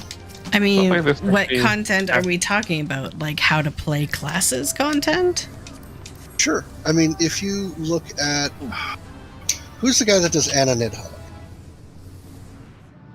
Wes Albert. Yes, thank you. Wes Galber. Phenomenal person that does a very good job explaining things to people, but I wasn't quite understanding where he was coming from with his Hall of the Novice rework. No, but I don't please know. don't. Yeah, I won't go in there, I promise. Anyway, Like he's phenomenal at explaining things, and the first video I saw by him was his Endwalker or End of Shadowbringers tier list, and he ranked everybody in the S class and was crapping on them all like as an April Fool's joke. And for the first few, I was like, well, you put my joke in S class, so I'm doing something right. Then he put everything in there, and I was like, oh, now I get it. He's not a douchebag. He's one of the people that a mid or low level player can come to and feel validated about their decisions and where they are in the game. And he also, let's go they. I know that they also have every relic weapon that's ever existed, and they had a definitively different stance from me when it came to the Endwalker relics. Just pointing that out, that not everybody thinks the way I do on everything. But there are mid-level content creators, but they're also, the advice that they give can also be taken to heart for people that are better. I just think it's aimed at them. And the fact that this person is not included in a lot of the conversations when it comes to this, that, and the other thing, it kind of speaks to the volume of how large their sphere of influence is. Or I guess I should say how loud their voice is within this particular sphere of influence. And that's... If we're talking about Wes, what's interesting is like he is actually like a high-end raider who does like ultimate and stuff and all the high-end content, but he's able to make his videos digestible for everyone. Right, he can aim his content lower, and it's entertaining, and people can understand it. You know, and he doesn't talk down to people. Like you look at Mr. Vex over there, and there was one content creator that I have not seen in a very long time. And they had said, they went through a list of like the most popular YouTubers and what their opinions on them were. And they go, Vex is an asshole, but he's an honest asshole. He's going to tell you what he expects, and if you don't do it, he's not going to sugarcoat it. He's going to get rid of you. He's honest about his expectations, and you can't fault him for it. And I was like, I want to disagree, but I can't. If that's really how he runs his ship, then I can't fault him for saying, I expect this level of competency. If you don't have it, get out. Because then it's on the player. It's like, are you actually this good or not? He's not going to babysit you. So there are facets of his personality that I hate, and there are stances that he has that I hate, but I can't fault him for having them because at least he's honest. Yeah, we can hit that one. I got one over here. Okay. What's this? Arch Ida. Arch Edda? Oh no, it's attacking me. Well, fly away. Oh, I want to see if I die. Run away. Oh no, I'll die. I'm gonna die. Yeah, Oh my that's God. it's an A rank. I don't know the difference. Are you doing damage? Not anymore. Oh, I think we're safe now. Well, I can't get too far away from my treasure chest, so okay. You're good. I hope.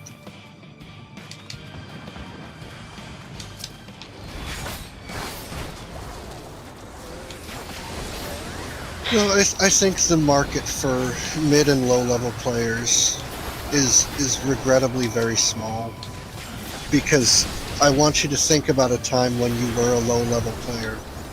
You didn't know, in the grand scheme of things, that you were a low level player, and you typically didn't go looking for stuff unless you were the type of person who was destined to be a mid or a high level player in the first place.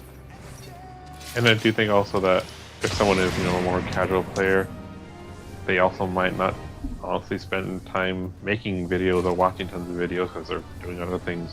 Bingo. So like, That's not spending 8 hours a day playing a game. Video games, and then when they're not playing, they're watching videos on how to get better. That's why there are. Sorry. Can, as a creator for casual content, jump in for just a second? And Yes. Fake news. You don't exist. I will say that there has been a rather huge market for content on my channel that is evergreen, like how-to videos, how to play on a controller, how to clear this dungeon, how to do your first raid. Like, there are a lot of very new, very casual players who will Google things they're anxious about because they don't want to make a mistake around other people. So, just as an aside. I think that's good. And great. I think also your attitude helps a lot. Like your videos and. Well, thank you. I wouldn't take credit for it, but yeah, I mean, I was that sort of person who, before doing my first dungeon, I definitely Googled a guide on it because I didn't want to be that person who held the group back, and I didn't know what the expectations were or anything, so. But can I share a story about like an offline example of how this applies? Yeah. So in nursing, because I'm a nurse, a big thing, a generational thing was like a stereotype was the nurses eat their young kind of thing. Like if you're a new nurse, you're gonna get like crapped on by all the older nurses, and it kind of was a thing for a while, especially because it would happen from like doctors to nurses, and it would just be downstream. And it was very high stakes. You're in charge of people's lives. You can't mess around. But people didn't learn very well that way. And slowly through decades, it changed because they realized, if you talk to people nicely who are learning and new, they tend to learn better. And they also tend to stick around more. Surprise, surprise. Even though it is high stakes, there's a way to criticize and critique someone, but in a way that helps them learn. A lot of people still don't get it. Mm-hmm. I see it in many areas. Crapping on people and stressing them out is not the best way to teach them something. No. Surprise, I know, shocking. Fake news. Can't be true. I mean, I was going to cite examples from WoW's long history of how there aren't videos made for low and mid-level players. Everything is aimed at a top player. Everything's aimed at getting your best in slot. Everything's aimed at being the best, because that's what everyone is expected to strive for. Everyone. I got a song stuck in my head. It's fine. I think 14 is balanced well enough that you can succeed in any particular group composition. It might not be the fastest, but you can still do it. And so, maybe there is more of a market here than I thought. I just don't know how to tap into it. It's a good thing you have a platform to do exactly that, Debbie, and you know what your demographic wants. Man, you should be a pro YouTuber in no time.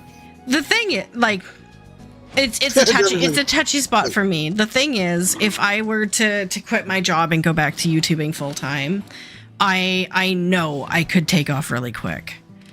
I think right now the only thing holding me back is like my lack of producing content regularly. But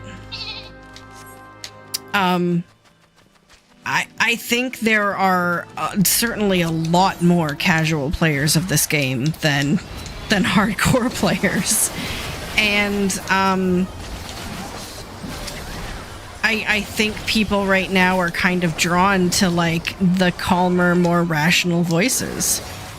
Like, yeah, the Zappalos and the Zappalos and the Xenos get a lot of views, but I still believe, especially today, that the majority of more moderate people are going to get tired of that hyper dramatic entertainment and just gravitate more towards calmer, more rational, more reasonable, moderate content. Like, the more dramatic the world gets, the more people are going to look for a safe space, right? Like, it has to be true. I mean, that's what brought me over to your videos and stuff. I kind of got tired of the... I was intrigued by your focus on approachability and accessibility. Yeah. Yeah, thank you. What you're saying is my bombastic personality has no chance. Okay, alright. Now that the weight is off my back... Listen, Phil. There is always room for creators like Joe Cat, who are exceptionally creative and have that sort of bombastic personality. You just have to channel it in a way where people understand that there's satire behind it. Yeah, but Joe Cat is, can't think of the word, talented, and I'm not. God. That's the word, talented. One little thing. Yes. I still haven't watched any of his videos. Oh my God, you should. He such talented is the only word. He extremely talented creator. There is no content creator in any facet covering any game, movie, whatever that comes with a higher recommendation from me than Joe. I should go see him after the stream is done. Yeah, I mean, check out his Final Fantasy XIV crap guides. Like, they are just chef's kiss. He delivers information that is a little bit north of casual, but he does so in such a just funny way, funny, accessible way that you can't help but laugh. Like, you understand, you resonate, even if you don't understand the full meaning behind what he's saying. And then you do. And one day you're playing the game and you're like, oh, that's what that is. Okay. He demonstrates his understanding of the game and its mechanics and their purposes, and repackages it all in a very easy to digest and incredibly entertaining way.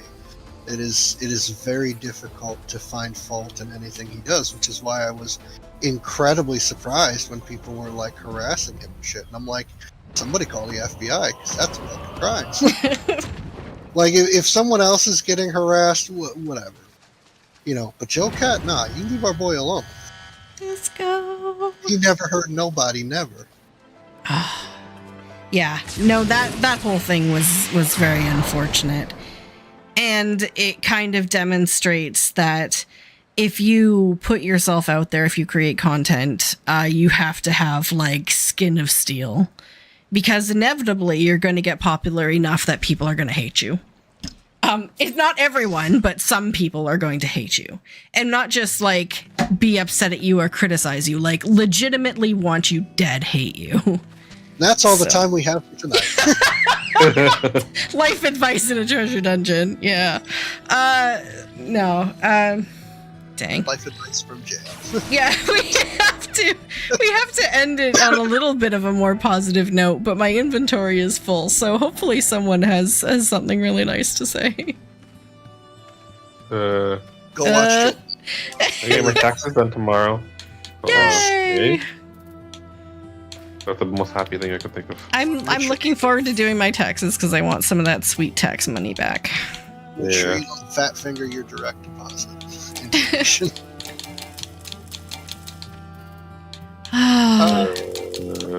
So, question, Deb. Yeah. How to clear this alliance raid in, a minute and a half or whatever series it was that you were doing?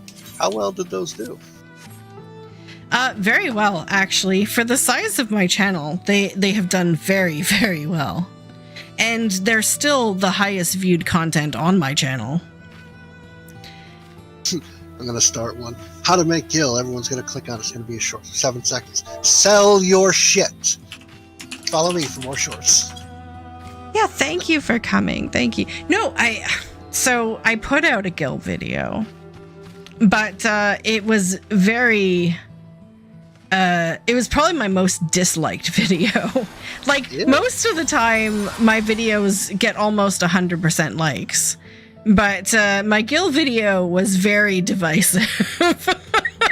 People did not like being told the best way to make money is to save money.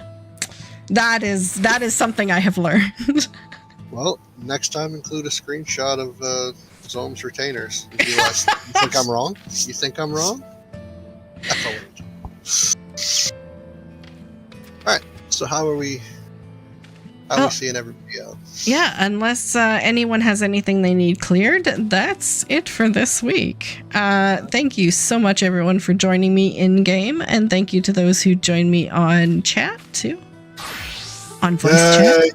Thank you for having me, even though I'm wrong. Thank you, Phil and Circle and Rock, wherever you are. Thank you so much. And to those who joined me in-game, Catherine, Alendra, thank you. We do this every Friday night, so hopefully maybe some Friday nights soon when people get back into the game, when they're not doing IRL stuff like they are today. There will be more of us. If you want to catch a sign-up, they go up on Discord every Friday afternoon Eastern time. Sign up to guarantee yourself a space. Thank you so much for watching, everyone, on Twitch and on YouTube. I will be back on...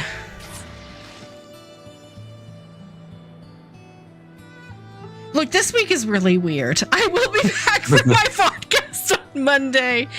There might be some different streams this week. Stay tuned. Take care. Love yourself as much as you love others, and we'll see you all in game. Bye. Bye.